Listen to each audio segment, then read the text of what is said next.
Hi there, Jiapa Bui. As Singaporeans, we often greet each other with the phrase, have you eaten? Or in Hokkien, Jiapa Bui. Similar through this common greeting of ours, we can see that food is an important part of our culture. But have you ever wondered how food can actually be used to foster our national identity and manage ethnic issues in Singapore? Let us discuss and show you how it is done. This is our agenda for today's discussion of the use and significance of food nationalism in Singapore. Firstly, let's define what food nationalism is and explore the relationship between food and the nation state. Food is essential to life and therefore it is fundamentally political in many ways.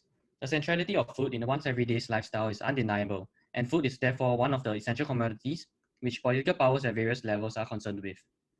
Food also holds significance beyond just mere fulfillment of physical needs. It provides for their psychological needs, and how people perceive food impacts how they view themselves and their cultural identity. As a community defines and develops their unique food culture, which is not only a particular diet but also the manner and methods in which food is prepared and commodified by a particular society, the inoculation of food culture into individuals enables the making and sustenance of a relationship between an individual and the society, and therefore the nation. Given that we live in a modern political world based on the nation state, food culture, with its strong enduring bonds to the communities, has thus always been considered national by national governments and closely tied to national identity. Food culture can be used as a political tool to foster nationalism through these two directions. Everyday nationalism. Given how food is consumed by an average individual every day, food culture can be utilized by the nation as a form of everyday nationalism to help individuals with the society imagine themselves as part of the nation. Food culture is a powerful tool as it is familiar to an individual living with a society. It is simply an activity that is done every day, given we need food for sustenance. This can be used to create a distinct point of identity when the society identifies what commonalities people within their community share when it comes to food consumption. Also, food culture can institutionalize our lives and identities by providing common structuring and normalizing patterns of how we prepare and consume food, which we can define as cultural and social rules. These include how we behave at the table, in other words, dining etiquette, and how we eat our food with chopsticks or with our hands. These are often taken for granted social and cultural rules in relation to food culture, and they can therefore form and constitute a passive and at times even a reflexive reminder of one's sense of cultural and ethnic and ultimately national identity. Another manner is through banal nationalism. Nation-states similarly use food culture as a symbolic representation of one society. With the use of banal nationalism, governments create this concept of national cuisine through the categorization and promotion of particular food items as authentically part of the nation's cuisine and culture. Such policies can form and influence the way individuals negotiate and understand national identities, with food being a symbol of nation's identity and pride. Additionally, food as a banal national symbol is often used as a constant reminder to individuals of the nation state in which they are part of and live in. For example, individuals are exposed to marketing strategies by the government like national branding and labeling of food items, such as frozen Japanese gyoza or Korean kimchi, that inoculate these ideas that their nation state is unique with the food culture one has. Ultimately, nationalism is about creating the shared notion of an imagined community, and food nationalism is about fostering this national identity through the use of food culture, both as a national symbol and as a constant reminder of one's national identity in an individual's everyday life. Now, let us explore the significance of food in the broader context of Southeast Asia. As we know, Southeast Asia consists of a wide variety of cuisines which are unique to each country. Food has become a symbol of identity for the Southeast Asian countries and is enjoyed in many countries outside of Southeast Asia. In many nations, food reflects the cultural systems and identity of a nation and tells stories about a nation's past, such as a history of colonization and migration. Examples of this can be observed in the food of various Southeast Asian countries. In Malaysia, the influence of the Islamic faith has eliminated pork from their diet. In the case of Vietnam, Vietnamese food retains the flavors of centuries of French occupation. One prominent example would be banh mi, a sandwich that evolved as the Vietnamese adopted the French tradition of baking baguettes. Lastly, Filipino food also contains hints of Spanish and American inspiration. For example, the use of herbal spices such as tanglat and bambawing in local dishes such as sinigang is believed to be of Spanish influence. As you can see, Southeast Asia cuisine is rich with historical background. Of course, this is relevant to Singapore's food as well. For Singapore, the historical background of many of our cuisines come from migrants that moved to Singapore. Our food reflects the different backgrounds of migrants that arrived in Singapore and took root here, with their culture being reflected in the food. Much like other Southeast Asia countries, Singapore has its own unique food culture that reflects the Singapore identity. So how does the government promote the national dishes and food culture in Singapore? One way in which this can be observed is an official tourism website that is owned by the Singapore Tourism Board. On this website, there's a section named Eat and Drink that recommends and promotes iconic dishes in Singapore which tourists should try. Some of the popular dishes featured here are fried kway teow, Hokkien mee, laksa, nasi lemak, and so on. The fact that these dishes were chosen to be featured in particular reflects that the government deems these as the representative dishes of the food culture in Singapore and essential to the Singapore experience. Another festival to note is the Singapore Food Festival, which is a yearly event. The Singapore Food Festival is dedicated to local cuisine and aims to share to both locals and tourists about the various authentic Singapore flavors. In the 2019 Singapore Food Festival, innovative dishes such as chili crab ramen and vegan char kway teow were featured, which were inspired from various iconic national dishes of Singapore. Similarly, if we look to other Southeast Asian countries, they also employ methods to promote their national dishes and food culture. For example, much like the Singapore Tourism Board website, Brunei also has an official tourism website with a section called Local Delicacies, which features iconic Brunei dishes such as ambuyat and nasi katak. Apart from Brunei, Thailand also heavily promotes its food in foreign countries. In 2002, the Thailand government launched a global Thai program in which they sponsored chefs to go abroad. The Thai Ministry of Commerce even awarded certificates to foreign Thai restaurants which they deemed to have authentic Thai food. Moving on, we will explore why and how food is used by the Singaporean government to push their political and nationalistic agenda.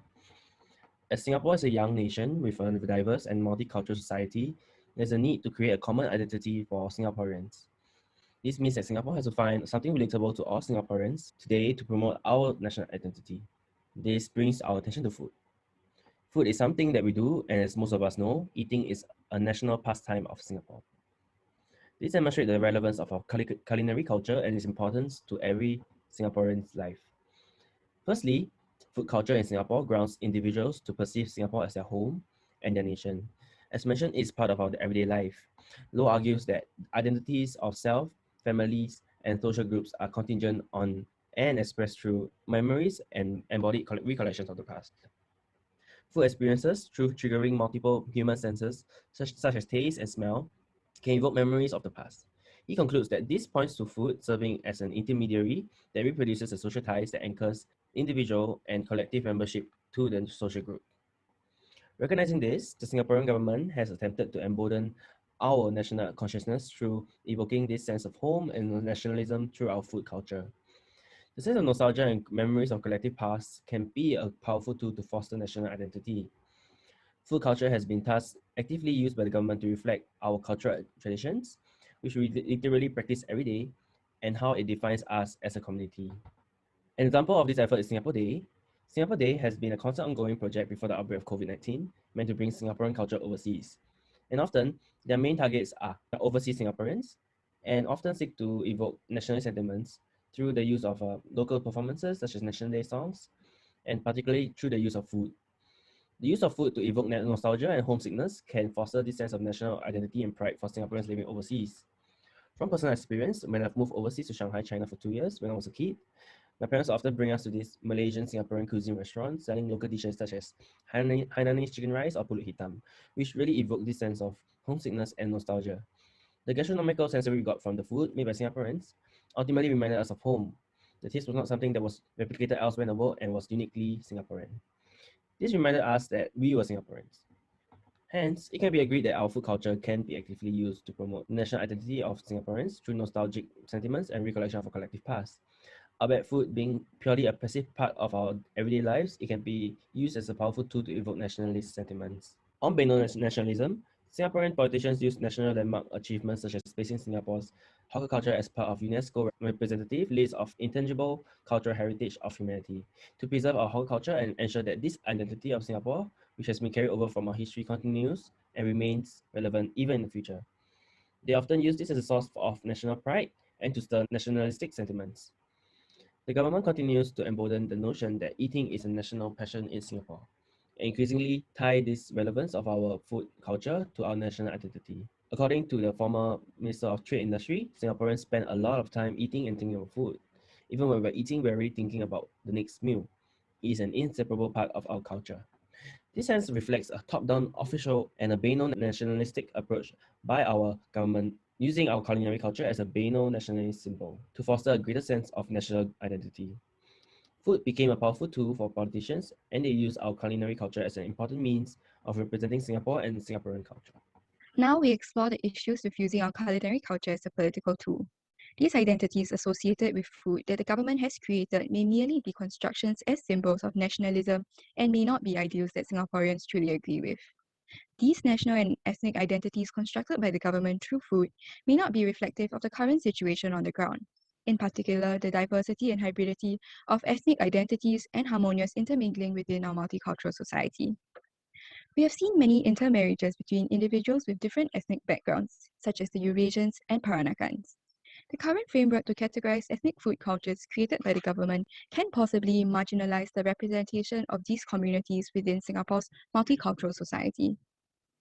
The government often portrays hawker centers as social spaces that reflect our multiculturalism, in which people from different backgrounds gather and dine in a common space. This ideal was especially emphasized after Singapore's hawker culture was added into UNESCO's list of intangible cultural heritage. However, this is not the reality, as it can be observed that there is not much intermingling upon races in hawker centers. This is perpetuated by the very layout of hawker centers that often clusters Muslim food and Indian food in one section. It seems that the government's portrayal of hawker culture is merely a facade created to fit into the CMIO framework. Many locals may find this to be inaccurate and feel that this is a false attempt by the government to promote the CMIO agenda and showcase Singapore as a tight-knitted, multicultural and diverse country when it might not really be the case. Now, although the Singapore government promotes our national dishes as such, this also brings into question about whether such dishes are truly authentic to Singapore. This problem stems from the fact that national cuisines are fluid concepts and are not easily discernible in comparatively new nations of mixed ethnicity like Singapore in a highly globalized world. When we trace back to the historical origins of many iconic dishes of Singapore, such as chicken rice, carrot cake, and roti prata, these dishes were brought over by migrants from other countries and were eventually rooted in Singapore. This brings into question the authenticity of Singapore's cuisine, since many of our local dishes today were not created in Singapore. This makes defining a national cuisine complicated, and the origins and ownership of these so-called national dishes are often contested between countries. A quintessential example would be nasi lemak.